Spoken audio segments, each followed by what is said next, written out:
A oração fere o orgulho humano, pois orar é se reconhecer fraco e dependente de Deus. A oração é a negação da autossuficiência. Oração não é repetir frases ou falar mantras, como alguns fazem.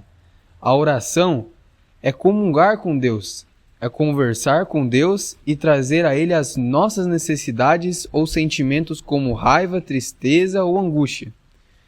Se Deus já sabe o que nós queremos de antemão, então por que devemos orar? Porque Deus quer enxergar dependência em nós. Ele quer que reconheçamos que não somos suficientes em nós mesmos e porque Deus também gosta de conversar conosco. Ele gosta quando nós falamos com Ele.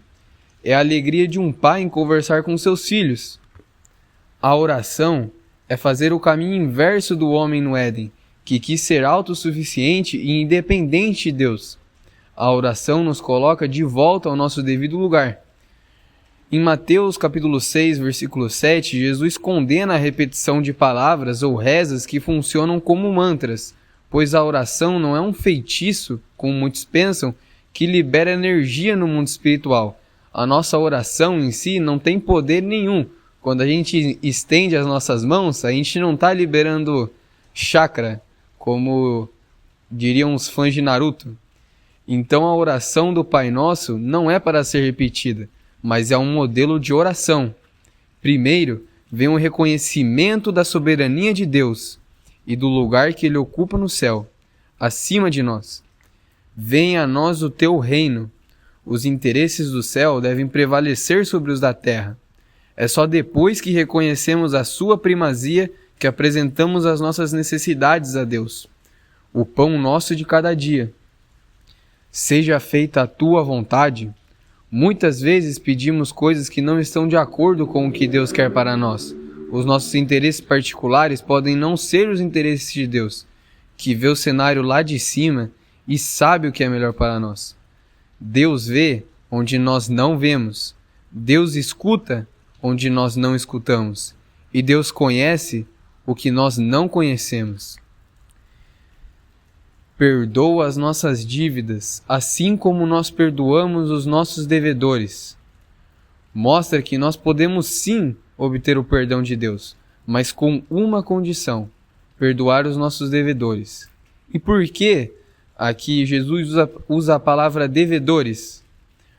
Porque Jesus não está falando de dinheiro, mas está falando de pessoas que nos ofenderam, que falharam conosco, que nos traíram, que nos enganaram ou nos difamaram. E por causa disso, elas têm uma dívida conosco. Não no sentido material, como pode ser o dinheiro, mas no sentido moral. Vimos um bom exemplo de perdão na série The Chosen, quando o apóstolo São Pedro perdoa Mateus, pois ele estava em dívida com todo o povo judeu. Mateus era um coletor de impostos para o Império Romano, que oprimia o povo judeu. Então Mateus era considerado um traidor por todos os judeus. E mesmo após a sua conversão, ele não foi aceito por algumas pessoas do grupo, como Pedro, pois Mateus, na série, perseguiu a Pedro em uma ocasião porque ele não pagou seus impostos corretamente. Por isso, Mateus sentiu um peso dentro de si, pois ele tinha uma dívida moral com Pedro.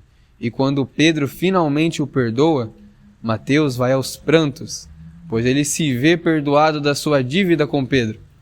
Às vezes, aqueles que nos ofendem não irão pedir perdão, mas devemos perdoá-los em nosso coração, não guardando mágoas, e devemos perdoar as dívidas de todos aqueles que nos ofendem, e arrependidos, buscam o perdão dessa dívida.